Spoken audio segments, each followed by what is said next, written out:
गुरु प्यारी साध संगत जी, धन धन सतगुरु तेरे ही आसरा। पूजनीय साईं श्याम मस्ताना जी महाराज का रहमो करम प्रेमी वरियाम चंद पुत्र श्री करमचंद ढाणी वरियाम चंद वाली तहसील व जिला सरसा से अपने पर हुई बेपरवाह मस्ताना जी महाराज की अपार रहमत का वर्णन इस प्रकार करता है। पाकिस्तान, हिंदुस्तान, भारत बंटवारे से पहले हमारा सारा परिवार मिंट गुमरी के पास एक गांव में रहता था। मैंने हजूर बाबा सावन शाह जी महाराज से नाम शब्द लिया हुआ है, इसलिए मैं अक्सर ही डेरा ब्यास में सत्संग पर जाया करता था। मैं शहनशाह मस्ताना जी बलोचिस्तानी को वहां सत्संग पर देखा करता था। उस समय शहनशाह मस्ताना जी के पांवों और कमर पर बड़े बड़े घुंघरू बंधे हुए करते थे। शहनशाह मस्ताना जी हजूर बाबा सावन सिंह जी महाराज के सत्संग में खूब नाचा करते थे। पूज्य बाबा जी शहनशाह मस्ताना जी को अपने पावन कर कमलों से आशीर्वाद देते और इशारा करके रोका करते और वचन फरमाते, हजम कर मस्तानिया हजम कर, तैनू बागड़ दा बादशाह बनाया, तैनू मालवे दा बादशाह बनाया। एक दफा तो बेपरवाह जी हुक्म मानकर नाचने से रुक जाते तथा बैठ जाते, परंतु कुछ समय बाद वे फिर नाचने लग जाते। शहनशाह मस्ताना जी उस समय डेरा ब्यास की उत्तरी दिशा में दरिया ब्यास के किनारे डेरे से 2.5 मील दूर एक कीकर के नीचे अपनी कच्ची गुफा बनाई हुई थी। बाकी साधुओं की गुफाएं डेरे के नजदीक थी। मैं भी वहां पर शहनशाह जी के दर्शन करने के लिए चला जाया करता था। उस गुफा में 5-6 आदमी मुश्किल से बैठ सकते थे।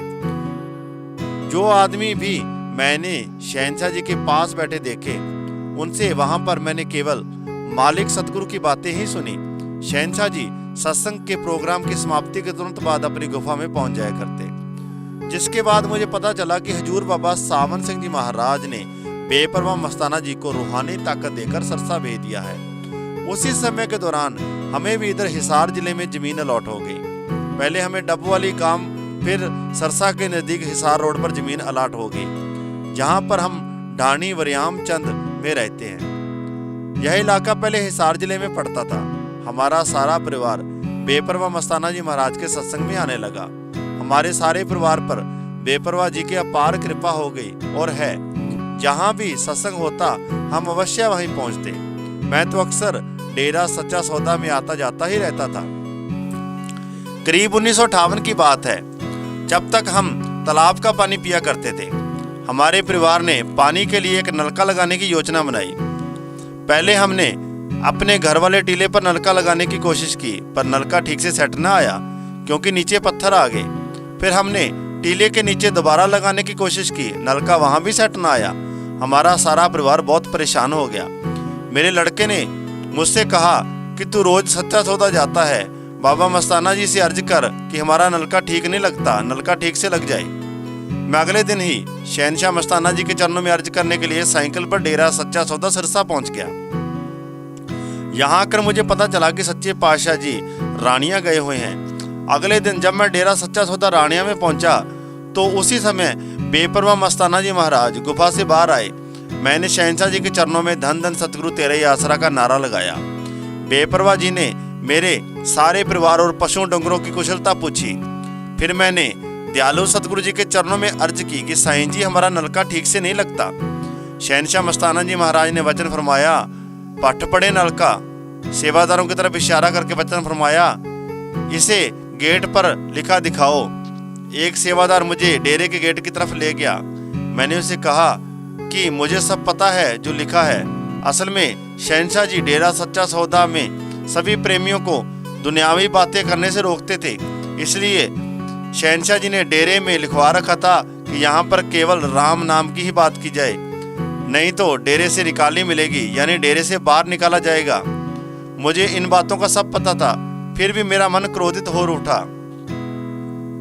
पर शहनशाह जी टीले पर जाकर विराजमान हो गए और सेवादारों को हुक्म किया कि किसी को भी हमारे पास नहीं आने दें। जब वहां पर मेरा कोई चारा न चला तो मैं गुस्से से भरा हुआ वापस घर की तरफ चल पड़ा। रास्ते में मेरे मन ने मुझे अनेकों दलीलें दी। मेरा मन कहने लगा कि जो तेरी यहाँ की समस्या हल नहीं करता वो आगे की क्या करेगा। मैं आज के बाद सच्चा सौदा नहीं जाऊंगा। मैंने घर आकर सारे परिवार को कह दिया कि आपा सच्चे सौदे नहीं जाना, वहां पर क्या रखा है, ना मैं जावा ना किसी और ने जाना है, अपने छप्पड़ का पानी पिया करेंगे। उपरोक्त घटना के 8 दिन बाद की बात है। मैं अर्धनिद्रा अवस्था में पड़ा हुआ था। मेरे मन में ख्याल आया कि कोई बादशाह से रूठ जाए तो बादशाह का क्या बिगाड़ देगा, अगर कोई फकीर से नाराज हो जाए तो फकीर का क्या बिगड़ेगा। इन ख्यालों के साथ ही मुझे डेरा सच्चा सौदा सिरसा में बेपरवाह मस्ताना जी महाराज के दर्शन हुए। शहनशाह जी ने मुझे वचन किए, तू यहाँ आ। इतना कहकर शहनशाह जी देखते ही देखते ओझल हो गए। मुझे बेपरवाह जी के दर्शन से असीम अलौकिक खुशी मिली, जिसका मैं शब्दों में वर्णन नहीं कर सकता। मैंने उसी समय उठकर अपने सारे परिवार को उपरोक्त दृष्टांत वाली बात बताई और कहा कि अपा सारे परिवार ने आज डेरा सच्चा सौदा में जाना है। बेपरवाह मस्ताना जी ने बुलाया है।